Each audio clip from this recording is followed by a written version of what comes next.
आइए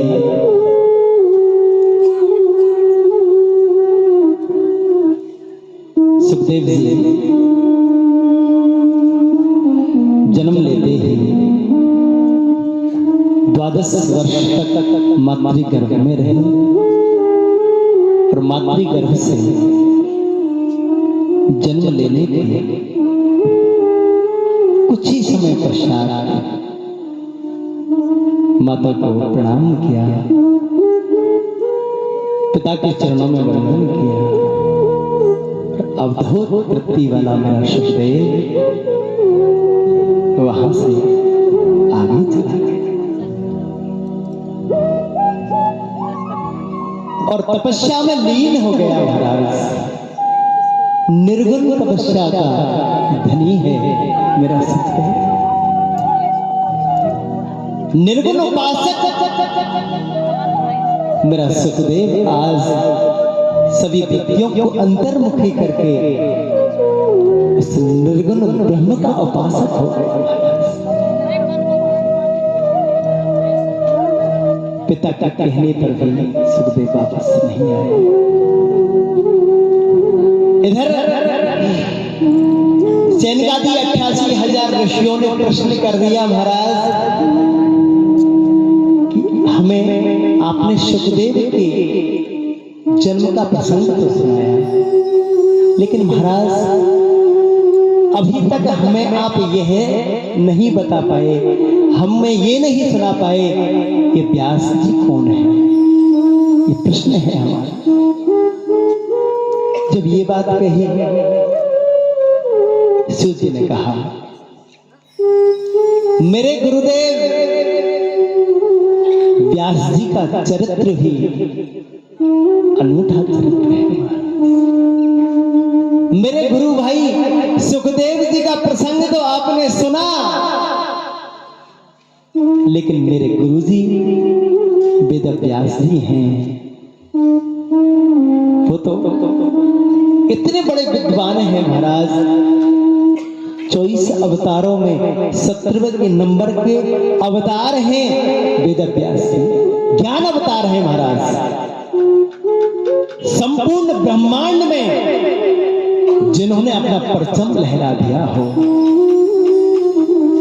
ज्ञान का डंका बजा दिया हो, ऐसा मेरा व्यास है। जिन्होंने इस अमृत स्वरूपा भगवत जी को लिखा है, लिखा तो वेद व्यास जी ने है, लेकिन इसको सुखदेव जी ने जिया है। सुखदेव जी ने जिया है इसको। लेखक तो इनके पिता हैं, लेकिन सुखदेव जी ने भागवत जी को जिया है। तो सूत जी ने कहा, आपने बहुत सुंदर प्रश्न किया है। मैं मेरे गुरुदेव व्यास जी के जन्म की कथा आपसे कहता हूं। नारायण के पुत्र हैं ब्रह्मा जी, ब्रह्मा के पुत्र हैं वशिष्ठ, वशिष्ठ के हैं शक्ति, शक्ति के हैं पाराशर, और ऋषि पाराशर और सत्यवती इनके पुत्र हैं परमादरणीय ज्ञान स्वरूप वेद व्यास। बोलो वेद व्यास भगवान की जय हो। ये वेद व्यास है। इनके फिर पुत्र हैं सुखदेव जी। वेद व्यास जी, इनका नाम मैंने कल आपसे निवेदन किया था, कृष्ण द्वैपायन। इनका जब जन्म हुआ महाराज, तो इनका जो रंग है, वर्ण है, वो कृष्ण वर्ण था। और कृष्ण वर्ण होने के कारण इनको कृष्ण द्वैपायन भी कहा गया। कृष्ण द्वैपायन का नाम हुआ। और मैंने निवेदन किया था, जो हमारे वेद हैं, वेद ब्रह्म वाक्य भगवान की वाणी है, और ये ब्रह्म की वाणी को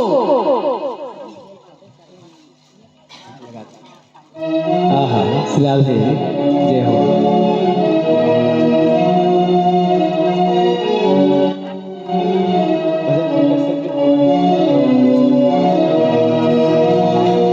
श्री राधिका के चरण धन धन, राधिका के चरण धन धन, राधिका के चरण धन धन, राधिका के चरण धन धन, राधिका के चरण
बोलिए वृंदावन बिहारी लाल की, राधा रानी सरकार की। तो मैं आपसे निवेदन कर रहा था, व्यास जी का प्रादुर्भाव हुआ और माता सत्यवती के चरणों में प्रणाम करके महाराज उत्तराखंड में सरस्वती नदी के किनारे पर्णकुटी बना करके व्यास जी ध्यानस्थ हो गए। और जैसे ही महाराज ध्यानस्थ हुए, संसार के जितने भी माया जाल है, माया उनके सामने प्रकट हो गई और संसार की माया को देख करके वेदव्यास जी बहुत प्रभावित। उनका मन हुआ कि मैं कुछ ऐसा लिखूं जिसे धराधाम पर रहने वाले प्रत्येक मनुष्य मेरा भक्त गोविंद को प्राप्त करने महाराज। मन में बड़ा दुख है कि मैं कुछ ऐसा नहीं लिख पाया जिससे मानव का कल्याण हो। ये मन में पीड़ा है व्यास जी। और जब मन से आदमी दुखी होता है, उसी समय नारद जी का आगमन होता है। नारद जी वेदव्यास की कुटिया में आए। वेदव्यास जी ने बहुत प्रणाम किया। हे नारद जी, इस कृष्ण द्वैपायन का प्रणाम स्वीकार करो। मैं प्रणाम करता हूं। नारद जी ने पूछा कि आपके मुख से दिखाई दे रहा है कि आप बड़े दुखी नजर आ रहे हैं महाराज।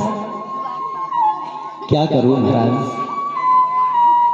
मैंने वेदों के व्यास कर दिए, खंड कर दिए, मैंने 18 पुराण लिख दिए, लेकिन मुझे मन को संतुष्टि नहीं मिली। नारद जी ने कहा कि संतुष्टि कैसे मिलेगी महाराज? अरे संतुष्टि आपको इस प्रकार से नहीं मिलेगी कि आपने किसी भी ग्रंथ में आपने बलि को बहुत बढ़िया बता दिया, बलि को लिख दिया, बलि प्रथा को लिख दिया।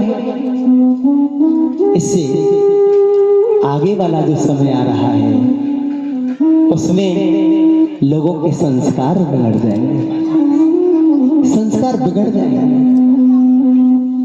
किसी देवता पर आपने अलग अलग उनके विधान बता दिए, अन्य अन्य विधानों को आपने अपने ग्रंथों में लिख दिया। ये कैसे संभव है? आपको शांति कैसे मिल सकती है? क्या करना?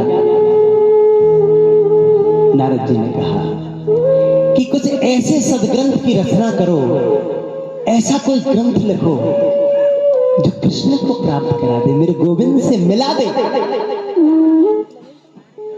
कृष्ण प्राप्ति करा शाश्वत साधनम तत्वदाधना। ऐसा कोई साधन लिख दो, ऐसा कोई वेद लिख दो, ऐसी कोई कथा लिख दो जिससे मेरा गोविंद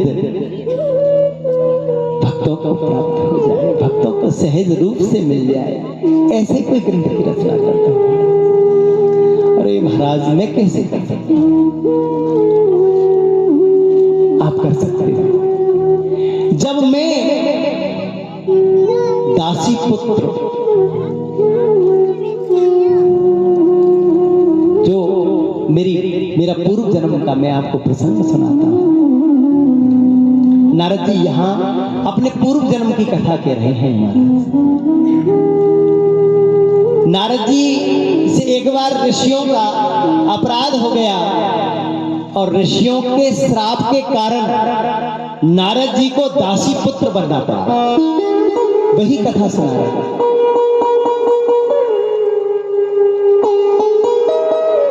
मुझसे बहुत बड़ा अपराध हो गया, मुझे दासी का पुत्र बनना पड़ा। और वेदव्यास जी, जब मैं दासी के उदर से मैंने जन्म लिया और जैसे ही मेरा जन्म हुआ मेरे पिता की मृत्यु हो गई। और पिता की मृत्यु होने के पश्चात मेरी माँ मुझ नन्हे से बेटे को, बच्चे को लेकर के दर दर की ठोकर खाने को विवश हो गई और इतनी दुखी हुई कि इधर तो एक तरफ तो पुत्र होने का सुख था और इधर सुहाग उजड़ जाने का दुख हो गया। अबला नारी कहां जाए? नन्हा सा सुख अपना बेटा अपनी गोद में लेकर के दरबार की ठोकरें खा रही है। इस बस्ती में हमारे आंसुओं को कौन पहुंचेगा? कि इस बस्ती में हमारे आंसुओं को कौन पहुंचेगा? यहाँ जिसको भी देखो उसका दामन गीला लगता है। इस बस्ती में हमारे आंसुओं को कौन पहुंचेगा? यहाँ जिसको देखो उसका दामन गीला लगता है।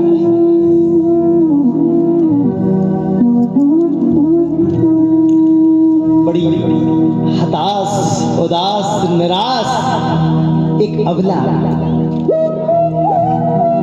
जिसका नवजात शिशु उसके गोद में खेला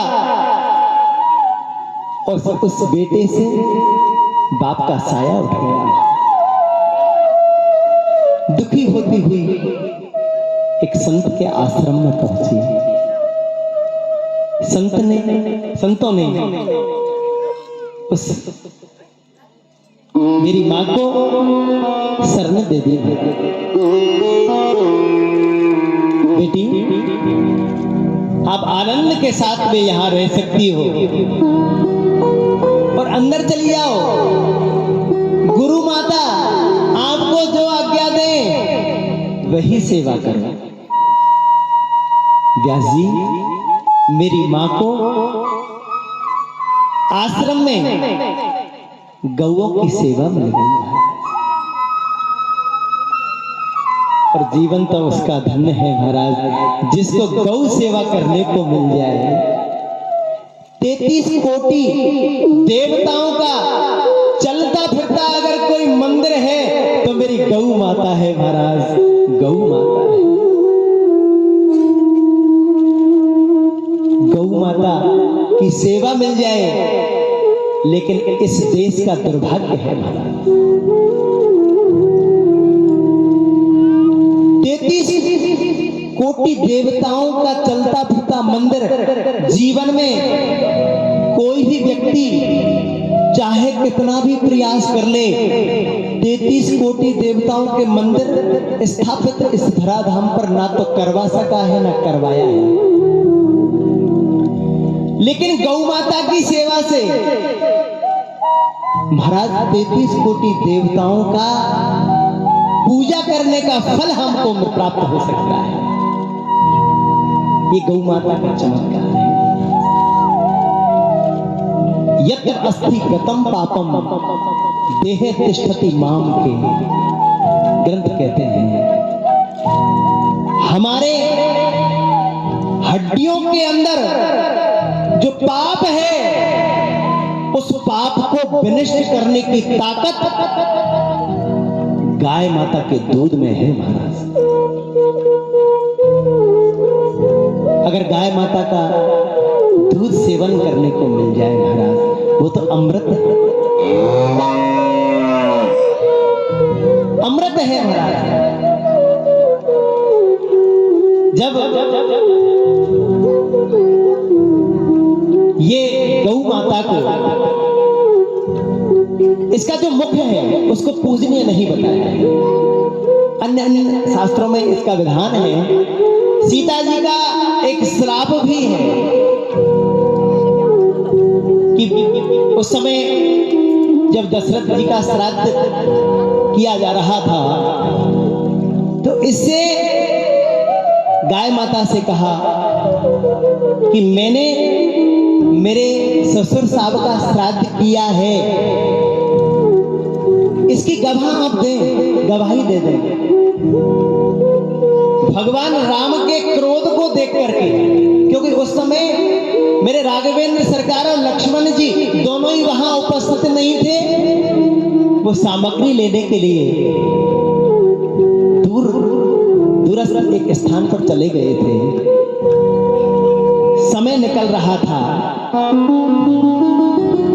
जो आचार्य जी हैं उन्होंने कहा कि ये समय जब निकल जाएगा तो आप श्राद्ध नहीं करवा पाओगी, आप ही कर दो।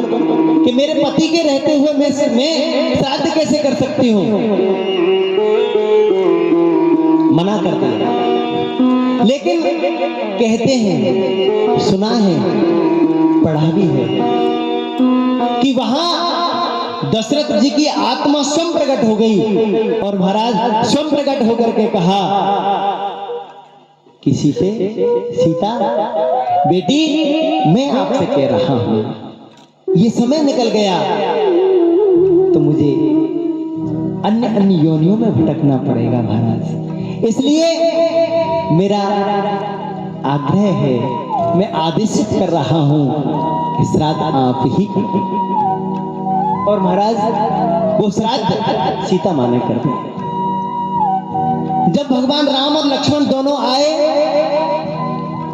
आचार्य जी ने कहा कि इस प्रकार से व्यवस्था हुई, समय निकला जा रहा था और श्राद्ध पूरा हो। भगवान राम क्रोध मुद्रा में आ गए, धनुष्वान हाथ में ले लिया। क्या प्रमाण है आपके पास तो ये कह सकती हो कि मैंने मेरे ससुर का श्राद्ध कर दिया? उस समय तुलसी माता, ये तुलसी माता से भी पूछा गवाही देने के लिए। तुलसी ने भी भगवान के क्रोध को देख करके मना कर दिया। कोए से भी पूछा, कोई ने भी मना कर दिया। इस प्रकार से अन्य अन्य सभी से विनती की। गाय माता भी वहां उपस्थित थी। गाय माता से पूछा कि मेरी गवाही आप तो दे सकती हो, हे गैया मैया, मेरी गवाही दे दो। उसने मुख मोड़ लिया और गैया ने जैसे ही मुख मोड़ा, मां सीता ने, जनक नंदिनी सीता ने श्राप दे दिया, तेरा मुख कभी पूजनीय नहीं होगा, तेरा मुख पूजनीय नहीं होगा। इसलिए गाय के पिछले भाग से जो पंचगव्य जो है, गाय का घी, गाय का दूध, गाय का दही, इस प्रकार से ये 5 गप्पे हैं। और गाय का जो हम मूत्र है और गाय का गोबर, ये पंचगव्य होते हैं महाराज, ये पूजनीय है। पिछले भाग से गाय माता का पिछला भाग पूजनीय है। उस समय से ही गाय के ये पंचगव्य जो प्रकट हुए हैं, उनमें से जो दूध है महाराज, वो अमृत है। गाय माता का दूध पीने को मिल जाए महाराज, आहा आनंद है, सभी रोगों को दूर करता है महाराज। ध्यान लगाने में सबसे सहायक अगर कोई चीज है, आप ध्यान लगाइए। गैया मैया का दूध पी करके ध्यान लगाओगे, निश्चित रूप से गोविंद की प्राप्ति हो जाएगी, वो गोविंद से मिला देगा। एक बात और, गाय माता का जो दूध है ना महाराज, ये इसका एक बहुत बड़ा चमत्कार है। वो चमत्कार क्या है कि नाम जप से, संकीर्तन से, अन्य अन्य जो हम व्रत से, उपवास से हमारे कुछ से पाप करते हैं, अन्य अन्य विद्याओं से ये कार्य होते हैं। लेकिन गाय माता के अकेले दूध में इतनी ताकत है महाराज, यत्वस्थि गतम पापम, हड्डियों के अंदर जो पाप है, त्वचा है, त्वचा के अंदर मांस है, मांस के अंदर हड्डियां हैं, हड्डी के अंदर भी अगर कोई पाप है तो गैया मैया के दूध से वो पाप भी विनष्ट हो जाता है। बोले गैया मैया की, ऐसा भाव है महाराज गैया मैया। तो नारद जी कहते हैं कि मेरी मैया को गौ की सेवा मिल गई। आनंद के साथ में जीवन निकलने लगा। चतुर्मास आया। ये चतुर्मास महाराज बरसात का जो समय होता है 4 महीने का, इसको चातुर्मास बोलते हैं। तो चातुर्मास में जो संत होते हैं, विद्वज्जन होते हैं, वो एक स्थान पर, एक आश्रम में रुक करके भगवान का नाम संकीर्तन करते हैं, कथा करते हैं, कथा का वाचन करते हैं, आनंद लेते हैं। तो महाराज मेरी माँ वहां रहती और मेरा लालन पालन वहां होने लगा और मेरा नाम रामदास रख दिया।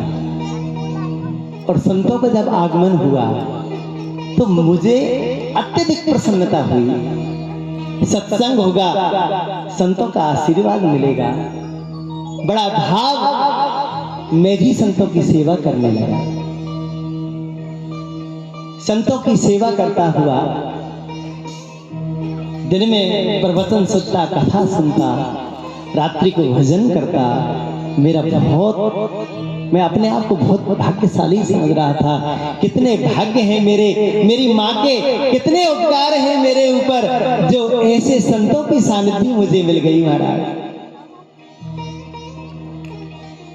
संतों का जब प्रसाद हो जाता, पत्तलें जब फेंक दी जाती, तो मैंने का उच्चष्ट जो प्रसाद था, उनकी पत्तलों से सीध प्रसादी एकत्रित करता, उसको मैं ग्रहण करता। उससे मेरी बुद्धि तीक्ष्ण हो गई, वेदों में मेरी रुचि बढ़ गई, भगवान में मेरी रुचि हो गई। इसी कलिकाल की एक छोटा सा दृष्टांत मैं आपको निवेदन करूं। इसी कलिकाल में माधव दास जी एक संत हुए। ऐसे निर्मल संत जिनका जीवन अनमोल, जिन्होंने कईयों बार मेरे गोपाल का साक्षात्कार किया है, साक्षात दर्शन किए हैं, ऐसा निर्मल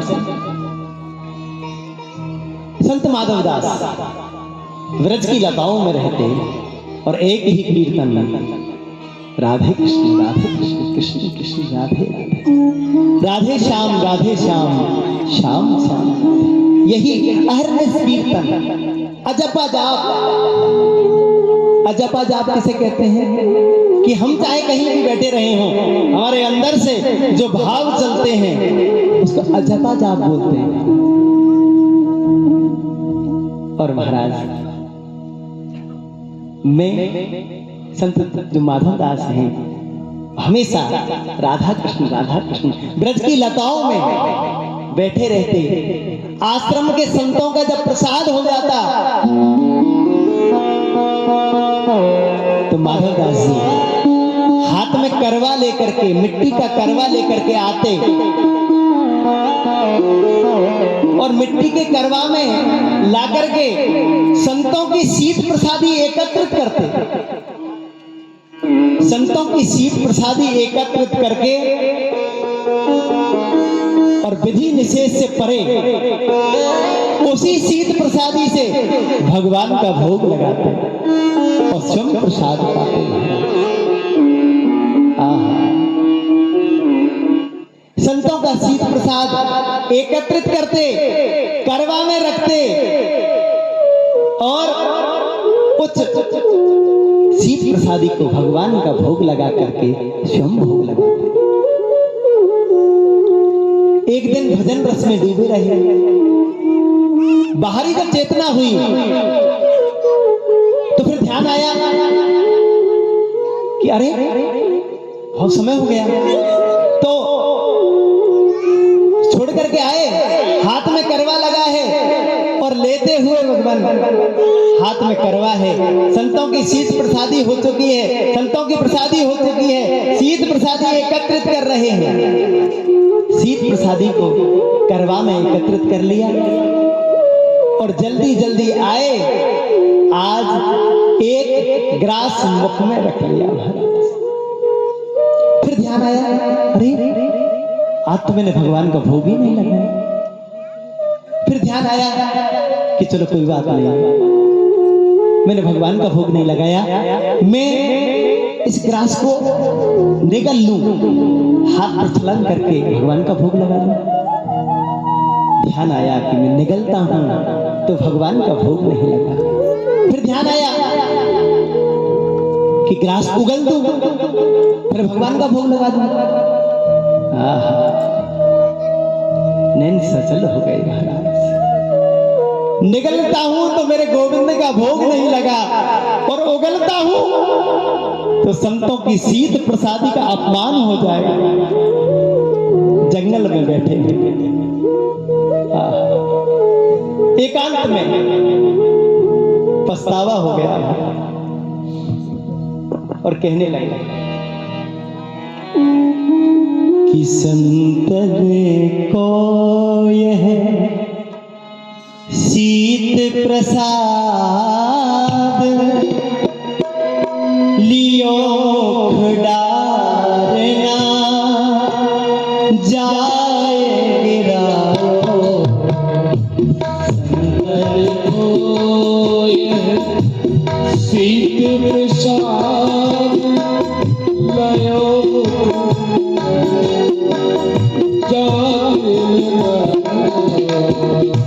संत को यह शीत प्रसाद लियो डारना जाए गिरायो।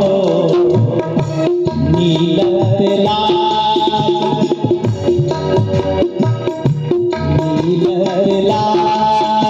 लगे मन में, मोहन को नहीं भोग लगा। अगर मैं निकलता हूं तो मैं भगवान का भोग नहीं लगा, पर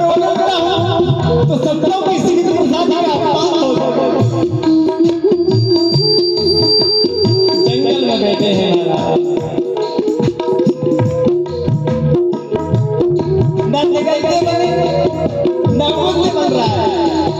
जंगल में बैठे हैं एकांत में।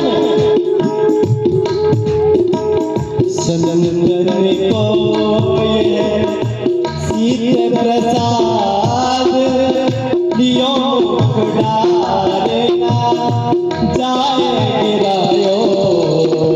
संतन धोए शीत प्रसाद लयो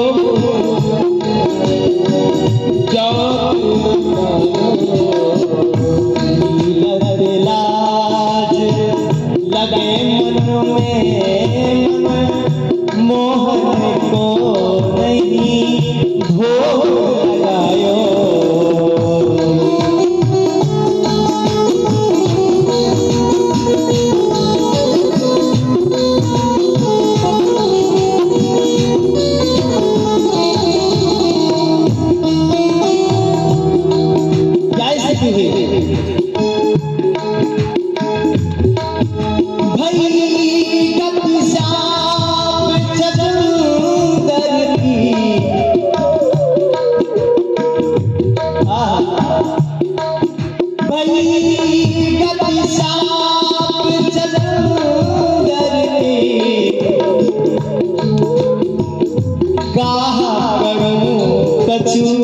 सोच न पायो और बीत गयो है, बीत गयो है पारवनी।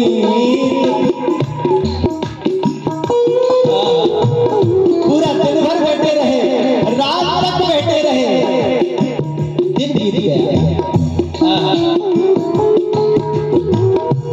बीत गयो दिन पारवनी, गई रजनी दिन दूसरो आयो। बीत गयो है पारवनी, गई रजनी दिन दूसरो आयो। बीत गयो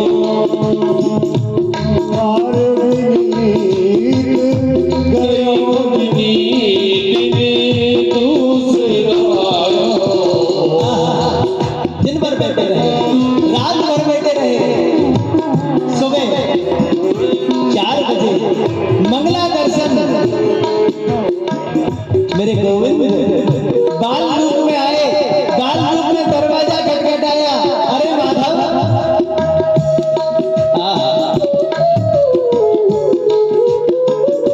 कहते हैं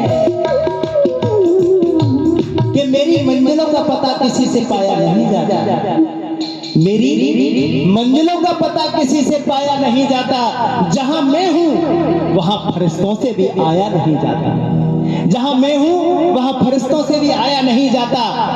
और मोहब्बत के लिए कुछ दिल मखशूश होते हैं।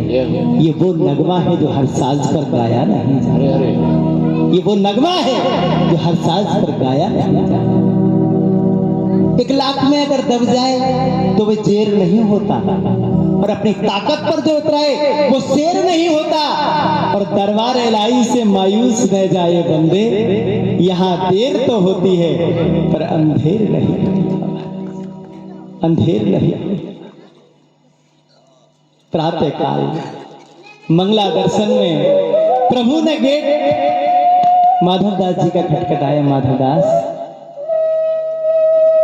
नेत्र सजल होके,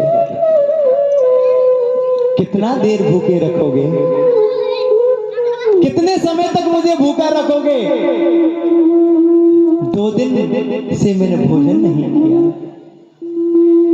जब तक आप मुझे प्रसादी ग्रहण नहीं कराओगे, माधवदास मैं भूखा ही बैठा रहूंगा। अरे प्रभु, मैं आपको ये भोजन कैसे कराऊं? मैं ये भोजन नहीं करा सकता। क्यों? ये मेरा झूठा हो गया।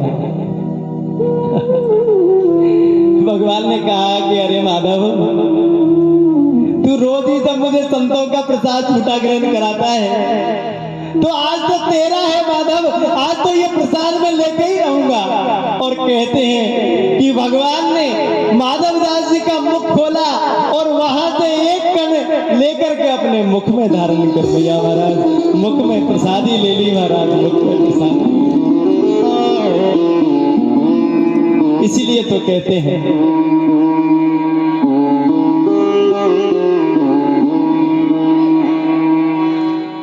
कि भाव का भूखा हूं मैं, भाव ही बस सार है। भाव का भूखा हूं मैं, भाव ही बस सार है।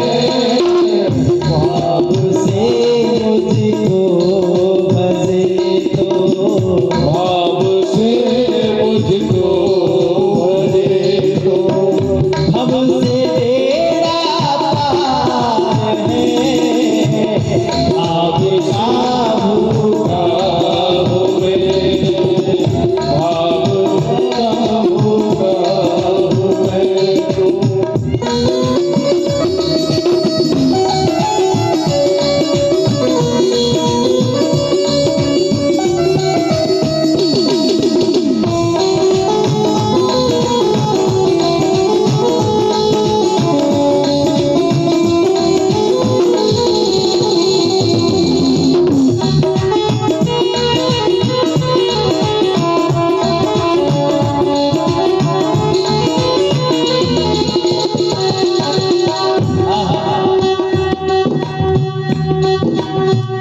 भाव बिन सुनी पुकार मैं कभी सुनता नहीं।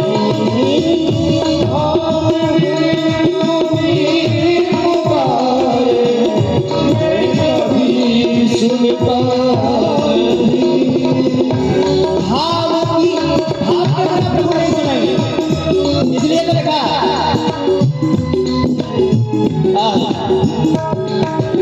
भाव बिन सुनी पुकारे मैं कभी सुनता नहीं। भाव से एक फूल, प्रभु कह रहे हैं भाव से एक फूल भी दे तो मुझे स्वीकार है। भाव से फूल दे तो मुझे स्वीकार है। भाव से फूल दे तो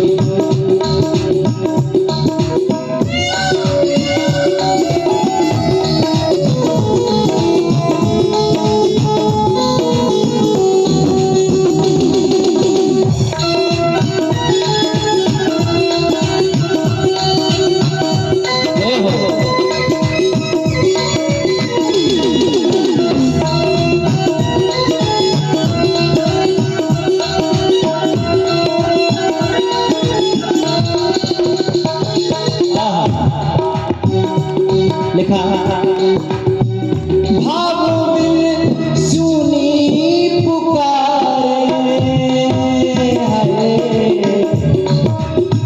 भाव बिन सुनी पुकारे मैं कभी सुनता नहीं। बिन सुनी पुकारे मैं कभी सुनता नहीं। भाव बिन सुनी पुकारे मैं कभी सुनता नहीं। तेरी भक्ति भाव, एक एक शब्द सुनने लायक है महाराज, क्या करें? तेरे भक्ति भाव हम टेर लगाते हैं, संगीत वाले समझ में टेर कैसे लगती है। तेरे भक्ति भाव की करती मुझे लाचार है। भाव का भूखा हूं मैं, भाव ही सार है।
कुछ ना मुझको चाहिए, आप हो जाए मेरा।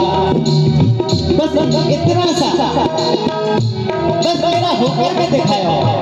एक बार ये कह दो कि प्रभु आप जाने, आपका काम जाने, आपके, मैं तो ये निवेदन कर रहा हूँ प्रभु को एक बार अपने आप में सौंप करके देखो। अगर प्रभु को आपको प्रभु अगर गोदी में नहीं उठा ले, तो मैं ये कह रहा हूँ प्याज मन से निश्चित रूप से प्रभु की प्राप्ति हो जाएगी। क्या लिखा?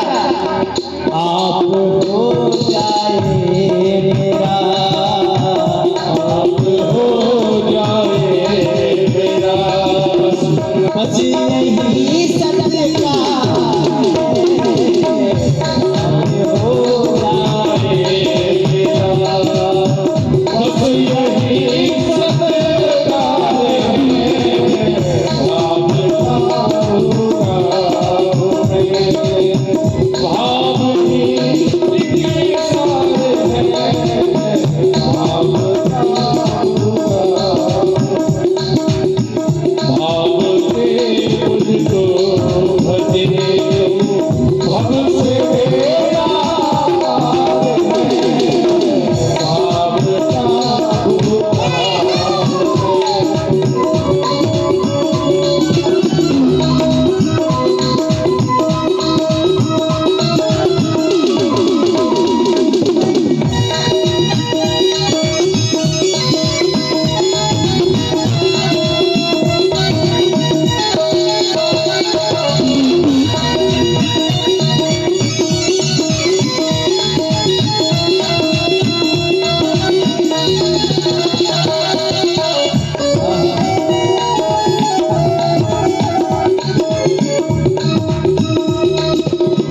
और हमारे लिए भी कुछ कहा है। क्या लिखा? बांध लेते भक्त मुझको,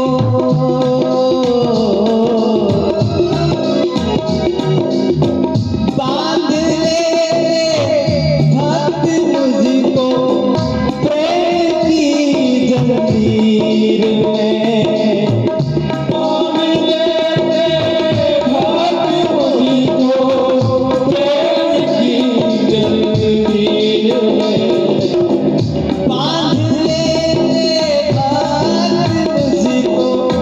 प्रेम की जंजीर में, इसलिए इस भूमि पर इसलिए इस भूमि पर होता मेरा अवतार है।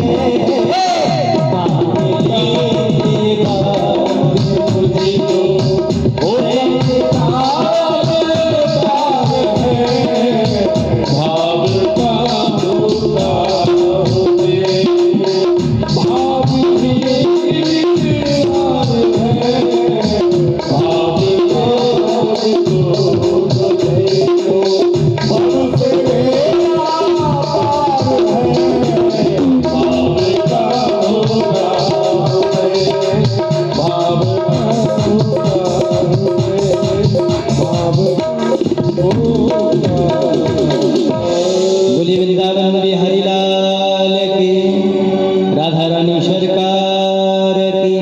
जय जय श्री राधे, जय जय श्री राधे, द्वारकाधीश की। इस प्रकार से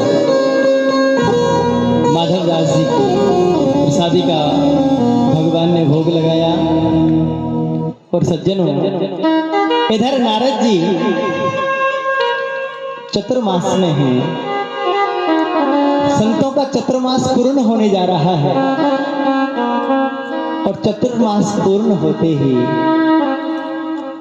नारद जी ने निवेदन किया संतों से, महाराज अगर आपकी कृपा हो जाए तो मैं आपके साथ में चलूं।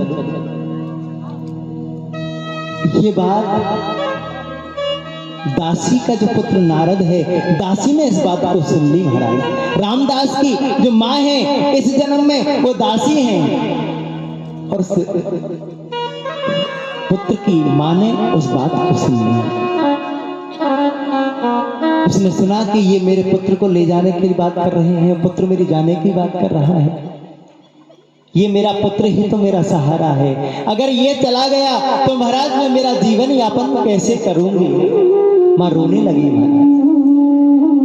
मेरा भाव था कि मैं संतों के संग जाऊं, ये कीर्तन, ये भजन, ये मैं मंत्र जाप, ये सब करूं, मैं संतों के साथ जाना चाहता, लेकिन मेरा मन तो है कि मैं संतों के साथ जाऊं। मां रोने लग गई, मां के वजह से मुझे रुकना पड़ गया। मैं रुक तो गया, लेकिन मैंने संतों से निवेदन किया, महाराज कोई मंत्र ही दे के जाओ, कोई मंत्र तो दे दो जो मेरा जीवन निकल जाए, मेरे आनंद हो जाए। कहते हैं आप कनेक्शन जब मेरी ओर रखते हो ना तो मुझे पावर मिलता है महाराज, और जब इधर उधर की छोटी छोटी चीजों को आप इधर देखते हैं ना तो मेरा मन थोड़ा सा उद्दलित हो जाता है। आपका सीधा सीधा जो कनेक्शन है, मुझे, मैं व्यास मंच पे बोल रहा हूं, लगातार अहरने से बोलना मेरा, मैं आपको अच्छे से अच्छा देने की कोशिश कर रहा हूं। मुझे जो शक्ति मिलती है वो आपसे मिलती है, आपके नेत्रों से, आपके सुनने के भाव से मुझे पता लगता है कि आनंद आ रहा है या नहीं। तो मैंने निवेदन किया, नारद जी कहते हैं कि मैंने निवेदन किया कि कुछ मंत्र ही दे के जाओ। तो उन संतों ने मुझे जो मंत्र दिया, नमो भगवते तुभ्यं वासुदेवाय धीमहि तन्नाय निर्धाय नमो संकर्षणाय च। नमो भगवते तुभ्यं वासुदेवाय धीमहि, इसको वासुदेव गायत्री बोलते हैं। इस मंत्र को देकर के वो संत चले गए। मैं छटपटाने लगा, ये मां मेरी भक्ति के मार्ग में बीच में आ गई, और मैं क्या क्या कल्पना कर बैठा मैं आपको नहीं सुना सकता। और महाराज एक दिन मेरी मां गाय धोने के लिए गई और किसी काले सर्प ने मां को डस लिया, और मां को जैसे ही डसा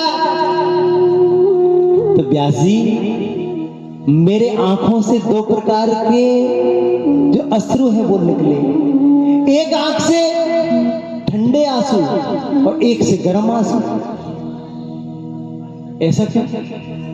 बोले ऐसा इसलिए कि कहीं मुझे इस चीज की खुशी हो गई कि अब जो माँ है वो वैकुंठ धाम प्रस्थान कर गई, ये मुझे खुशी है, अब मुझे रोकने वाला कोई नहीं है। और दूसरा, ये खुशी के आंसू हैं, ठंडे आंसू खुशी के आते हैं और दुख के आंसू गर्म होते हैं।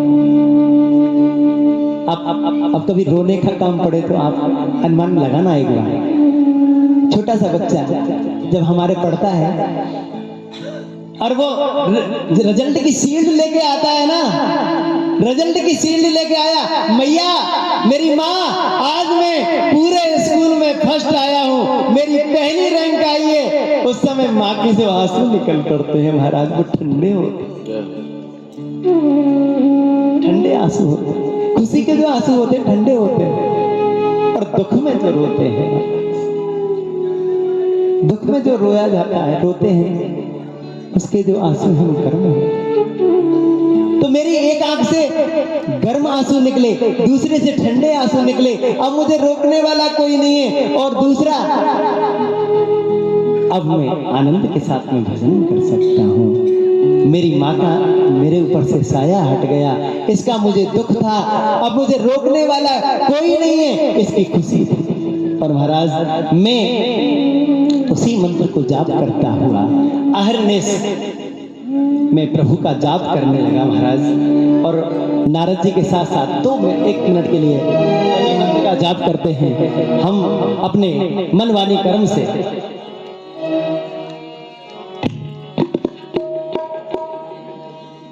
ओम नमो भगवते वासुदेवाय।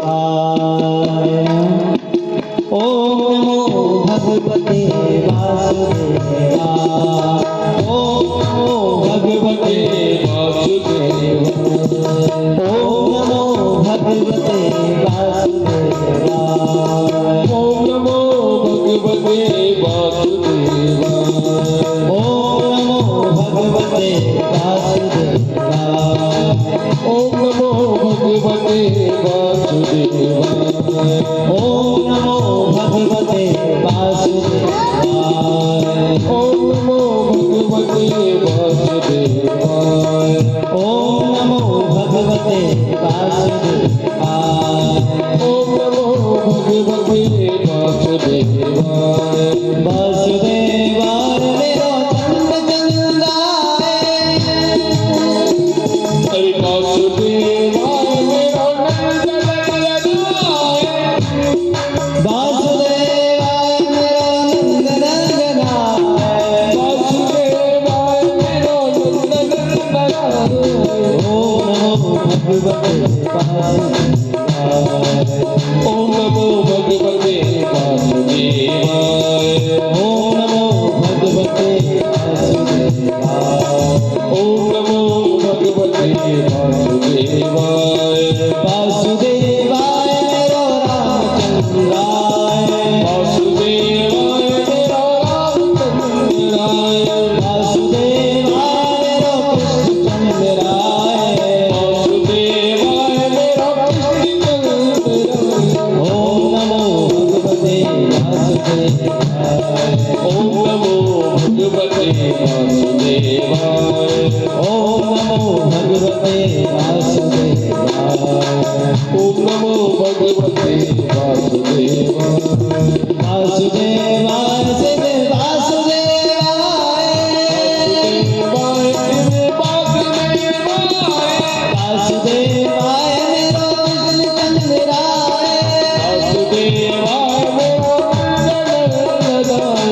ओम नमो भगवते वासुदेवाय।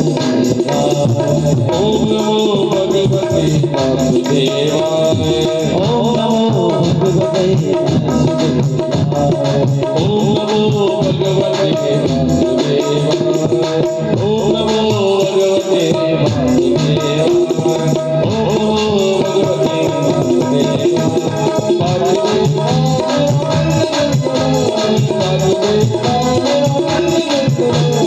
ओम नमो भगवते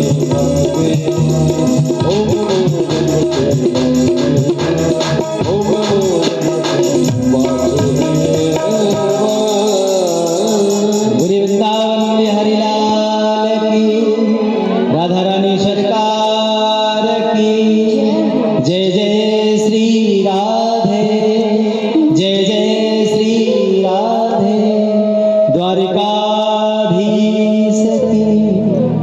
इस प्रकार से मेरा अजपा जाप चलने लगा महाराज।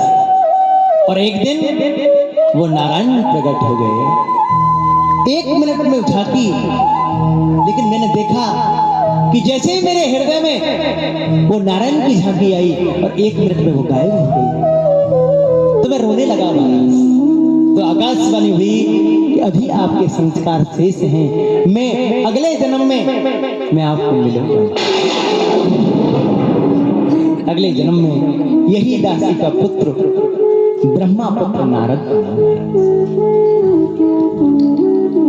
नारद जी ये कथा जब सुना रहे थे तो उन्होंने कहा कि जब दासी का पुत्र रामदास ब्रह्मा पुत्र नारद बन सकता है तो आप भागवत क्यों नहीं लिख सकते? आप निश्चित रूप से लिखिए।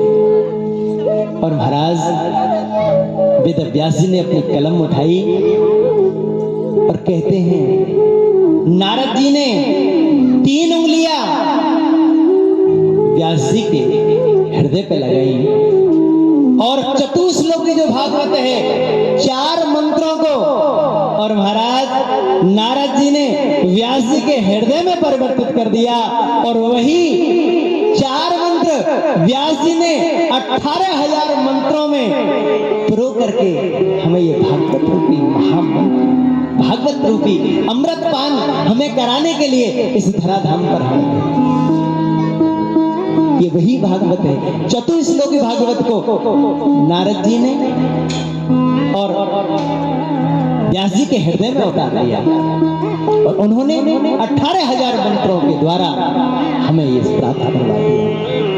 ये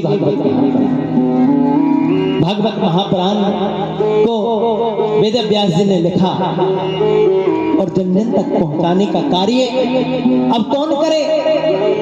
इसलिए महाराज अब पात्र चाहिए, मैंने लिख तो दिया लेकिन कोई अच्छा वक्ता तो चाहिए। हम लिख करके हमारी पुस्तकों को भर लेते हैं, कॉपियों को भर लेते हैं, लेकिन उनको हम उठा के नहीं देखें, लिखने का क्या फायदा। इसलिए इसको पढ़े कौन। फिर ध्यान आया मेरा जो पुत्र है सुखदेव, अगर ये कृष्ण रूपी अमृत कथा, भागवत कथा अगर वो पढ़े, जन जन तक पहुंचाए, वही इसका अधिकारी हो सकता है। भागवत पर पढ़ने का अधिकारी महाराज आजकल इसका स्वरूप बिगड़ता जा रहा है। निंदा नहीं करनी चाहिए, लेकिन साक्षात कृष्ण है। लोगों ने अपने आजीविका का एक ऐसा स्रोत बना दिया, बड़ा दुख होता है। पढ़ना भाव के साथ, लेकिन इसको व्यवसाय मत बनाओ। व्यवसाय से अगर कृष्ण को जोड़ दिया, जीवन में कभी भी उस व्यक्ति की पूर्ति नहीं हो सकती, ये पक्की बात है। इसलिए ये तो मेरा कृष्ण है,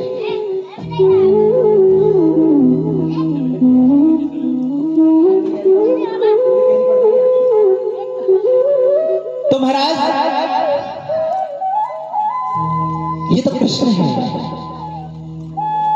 साक्षात कृष्ण है, ये सब कुछ दे सकता है। क्या छोटी चीज मांगना, क्या पैसा, क्या माने रख रहा है। ये तो आपको मोक्ष प्रदान कर देता है, सबसे उच्च क्वालिटी की जो चीज है। जन्म मरण के उससे छुटकारा दे सकता है, ये तो वह है, ये तो मेरा कृष्ण है साक्षात। आना नहीं पड़ेगा दोबारा, गोलोक धाम में रहेंगे, कृष्ण का गुणगान गाएंगे, कृष्ण को प्राप्त करा सकता है। ये वो सदग्रंथ है। इसको कौन पढ़ सकता है? बोले जिसने काम को जीता हो, क्रोध को जीता हो, लोभ को जीता हो, इन तीनों चीजों को जिसने जीत लिया हो, वो पढ़ सकता है। इसको पढ़ने का अधिकारी वो है। ऐसा कौन है? तो बोले ऐसा मेरा सुखदेव के अलावा कौन हो सकता है। और महाराज अपने शिष्यों को आदेश दिया। आदेश देने के बाद कुछ चुनिंदा श्लोक भागवत जी के उनको लिख करके, उनको समझा करके, उनको याद करा करके उस अवधूत विस्तृतिहारी सुखदेव जी के पास में उनको भेजा है महाराज। और भेज करके उन्होंने उन मंत्रों का गान वहां प्रारंभ किया है। इन मंत्रों में जादू है महाराज, इस जादू को आप भी श्रवण करें। कैसा जादू है कि बरहा पीडम नटवर बपो करनयो करनिकारम विभ्रतगा कनक कपिसम वैजयंती क्षमा। कितना सुंदर है मेरा गोपाल। सुंदर है किम न सुंदरम, तो सुंदरों में भी सुंदर है। बरहा, बरहा बोलते हैं मोर के पंख, मोर की पंख का मुकुट धारण कर रखा है। बरहा पीदम नटवर वपो, नटों में बपू जिनका शरीर है, नटवर करने करने कन्नेर के कुंडल पहने हुए हैं गोपाल। विव्रत बास कनक कपिसम, विव्रत बास कनक कपिसम वैजयंती से माला। और महाराज गले में क्या पहन रखा है? वैजयंती माला पहने हुए हैं। कैसा सुंदर रूप है। अगले श्लोक में तो वेद व्यास जी ने पूरा वेदांत में छोड़ कर रख दिया। रंध्राण वेणोरधर शुद्धया पूर्यं गोपवन्दये विद्यारण्यं सुपदरमणं प्रावशत गीतकीर्तये। होठों पर बंसी है, सखियों के साथ में सेवित होते हुए अपने साथ में सखा चल रहे हैं, गैयाओं के पीछे पीछे चल रहे हैं। संध्या वेला का समय है, गायों के खुरों से उड़ने वाली जो धूल के कण मेरे गोविंद के मुखार मंडल पर छोटे छोटे पसीने की बूंदें हैं, उन पर जाकर चिपक गई। मानो कामदेव को भी मोहित करेंगे क्या? ऐसे संध्या काल में और महाराज गायों के पीछे पीछे मेरा गोविंद सखियों के द्वारा सेवित सखाओं के साथ में ब्रज की गलियों में प्रवेश कर रहा है। कितना सुंदर रूप है प्रभु। ये जब उस निर्विकारी, वो तो ऐसे ब्रह्म की समाधि में बैठे हैं। एक बार सुखदेव जी ने अपनी आंखें खोल के देखा, कितना सुंदर है। सुखदेव जी ने कहा कि और सुनाओ ना, कि महाराज हमसे तो इतना ही आता है, ज्यादा सुनने हैं तो आप पधारें। अरे सुंदर होगा तो अपने आप को होगा, हमें क्या। दोबारा तपस्या में बैठ गए। वेद व्यास जी ने पूछा कुछ असर हुआ? हाँ महाराज, एक बार आंखें खोली, दोबारा बंद हो गई। वेद व्यास जी समझ गए कि असर होने लग गया है, प्रारंभ हो गया है। और एक श्लोक लिख करके और भेजा। आहा, उसमें सुंदरता का वर्णन है, उसमें सुंदरता का वर्णन आपने सुना, इसमें मेरे गोपाल की करुणा का वर्णन है। महाराज कितनी करुणावान है मेरा गोविंद। आहा, अहो बकीयम स्तनकालकूटम जिघांसया पायया प्रसादे लेभे गतिं धातृचितं ततोऽन्यं कंबादयालुं शरणं ब्रजे। कितनी करुणा है मेरे गोविंद। वो पूतना जो अपने स्तनों में जहर लगा करके आई, भगवान को मारने की कामना से जो आई है, भगवान को मारने की कामना लेकर के आई महाराज, कि मैं आज कृष्ण को मार दूंगी। स्तनों में जहर लगा के आई, दूध पिलाने के लिए आई, लेकिन मेरे गोविंद के जैसा करुणा सागर कौन मिलेगा महाराज। जो गति मां यशोदा को बाद में मिलनी है, भक्तों को बाद में मिलनी है, आज उस पूतना को जो मारने के रूप में आई, स्तनों में जहर लगा के आई कि मैं कृष्ण को मार दूंगी। और मेरे कृष्ण की करुणा देखिए साहब, आज मेरे गोविंद ने उस उल्टा को, और महाराज सबसे पहले गति प्रदान की, मोक्ष प्रदान कर दिया। पूतना को मोक्ष देने वाला, जो मारने की कामना से भी जो आता है, मेरा गोविंद उसको मोक्ष प्रदान कर देता। ये करुणावान है, ये करुणा ऐसी करुणा कहां, ये करुणावान है। किसी भी रूप में कैसे भी भजो, ये कल्याण ही करेगा, कल्याण का मार्ग ही प्रशस्त करेगा, कल्याण ही प्रदान करेगा। और महाराज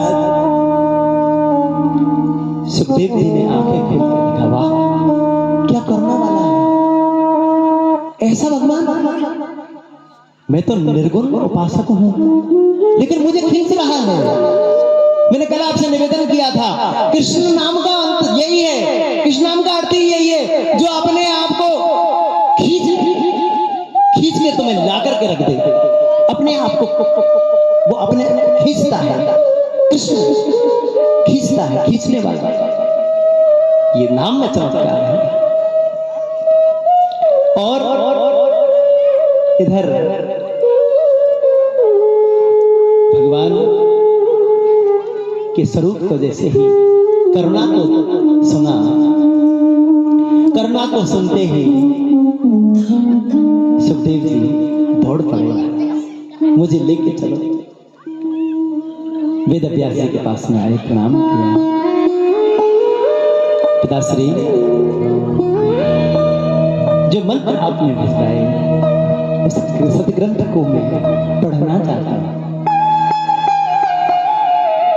लेकिन काम क्रोध लोभ इनको सुखदेव ने जीता है क्या, इसको प्रमाणित कौन करे। अगर मैं ये कहता हूं कि सुखदेव ने काम को जीता है, क्रोध को जीता है, लोभ पर विजय पाई है, इस बात पर कोई विश्वास नहीं करेगा, क्योंकि मैं इसका पिता हूं। पिता तो पिता होता है महाराज। पिता को अपने संतान के अवगुण दिखाई नहीं देते हैं। अवगुण किसको दिखाई देते हैं? जो दूसरे होते हैं। पिता तो पिता होता है। पिता के लिए तो सभी पुत्र समान होते हैं। पुत्र के आप जो भाव है, पिता की नजर में वो इतना ही श्रेष्ठ अपने पुत्र को बनाना चाहता है। पिता चाहता है जब तक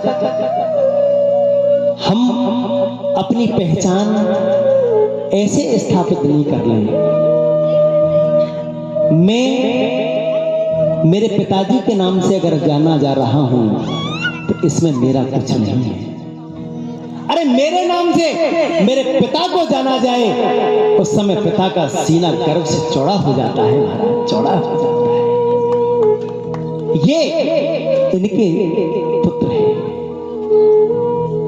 पिता तो वही श्रेष्ठ है महाराज, और पुत्र कि ऐसे कर्मों पर पिता को गर्व महसूस हो जाए और वो छाती ठोक करके सभा के बीच में ये कह दे कि मेरा पुत्र है।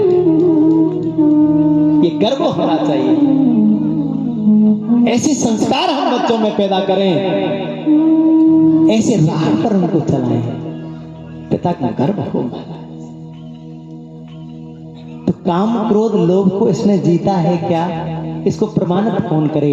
तो ऐसे कहते हैं, लिखा है भागवत जी के अंदर कि सुखदेव जी को जनक महाराज के यहाँ उनको भेजा है और एक संदेश भिजवाया कि मैं मेरे पुत्र को आपके पास भिजवा रहा हूँ, ठोक पीट के देख लेना इसने काम क्रोध और लोभ इनको जीता है क्या। अगर जीता है तो मुझे सूचित करना। गई महाराज आज जनक महाराज के दरबार में जाकर के ये अवधेय वृत्ति का सुखदेव खड़ा है, तपती धूप में, और अंदर आदेश की प्रतीक्षा कर रहा है। निवेदन किया द्वारपालों से, मैं वेदव्यास का पुत्र सुखदेव जनक महाराज से कुछ शिक्षा ग्रहण करने के लिए आया हूं, मेरा संदेश अंदर तक पहुंचा दो। जनक महाराज ने सुना, कह देना अभी समय नहीं है, 5 दिवस तक वो प्रतीक्षा करें। लेकिन 5 दिन तक राजा के द्वार पर सुखदेव जी खड़े हैं। तपती धूप है, पैर जल रहे हैं, लेकिन सुखदेव जी के मुंह पर सिकंद तक नहीं था। 5वें दिन राजा को सूचना पहुंचे, जनक महाराज को सूचना पहुंचे, क्या स्थिति है? अरे महाराज, संत तो बहुत देखे, लेकिन सुखदेव जैसा संत हमने नहीं देखा। कोई सिकंद नहीं था। अंदर बुला के लाइए। रंगवास में रखा। दासियां, अन्य प्रकार की सुंदरियां उनके पीछे लगा दे। काम को जीता है क्या? और महाराज वो दासियां अत्यंत सुंदर, लेकिन मेरा सुखदेव बिल्कुल उसी तटस्थ भाव से बैठा रहा। सूचना पहुंची के महाराज, क्या करना है? संत तो बहुत देखे, लेकिन ऐसा संत हमने पहली बार देखा है। काम, क्रोध, इन सबको जीत लिया और सूचना पहुंचा दी वेदव्यास जी के पास में, और जनक महाराज के नतमस्तक हुए। मुझे क्षमा करना, मैं आपकी परीक्षा लूं, इतना सामर्थ्य मुझ में कहां है, लेकिन आपके पिता का आदेश था, इसलिए मैंने ये कृत्य किया। हो सके तो मुझे क्षमा कर देना, मैं क्षमा प्रार्थी हूं। अरे आप तो मेरे गुरु हैं, मेरे गुरुजी हैं, मैंने आपसे शिक्षा ग्रहण की है। और सुखदेव जी ने जनक महाराज के चरणारविंदों में नमन करते हुए, और महाराज वेदव्यास जी के पास में आए। सब सूचना मिली गई थी कि मेरे सुखदेव ने इसमें विजय प्राप्त कर ली है, और महाराज उस समय इस सदग्रंथ को सुखदेव जी को समर्पित किया। यहां से उन्होंने इसको जिया है, और ऐसा जिया महाराज, इतनी पैठ। वेदव्यास जी तो लिखने वाले थे, लेकिन मेरे सुखदेव ने तो इसको जिया है। इतना जीवन में व्यास जी नहीं उतार पाए जितना सुखदेव जी ने उतार लिया। आगे ऋषियों ने प्रश्न किया कि महाराज, हमने सुखदेव जी का भी प्रादुर्भाव देख लिया, सुन लिया, वेदव्यास जी के बारे में आपने बता दिया, लेकिन हमें एक बात बताइए कि हमने सुना है कि सुखदेव ने 7 दिन में राजा परीक्षित को मोक्ष प्रदान कर दिया महाराज। ऐसा चमत्कार, ये परीक्षित कौन है? ये प्रश्न ऋषियों ने किया।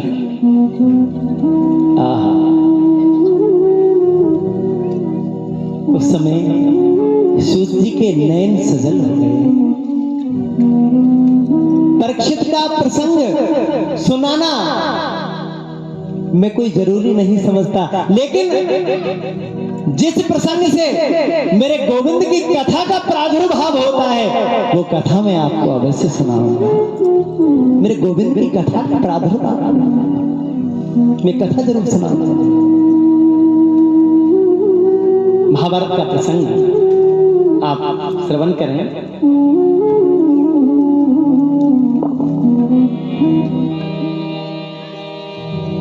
आज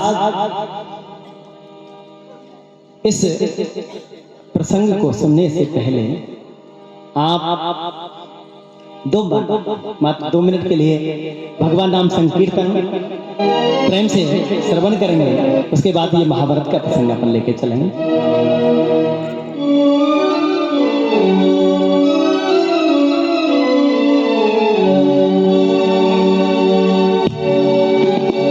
हमार मन राधा ले गई रे, अरे राधा ले गई, राधा ले गई, हो राधा ले गई रे। हमार मन राधा ले गई रे, हमार मन राधा ले गई रे, हमार मन राधा ले गई रे, हमार मन राधा ले गई रे।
तेरे कटु कह गई कोई,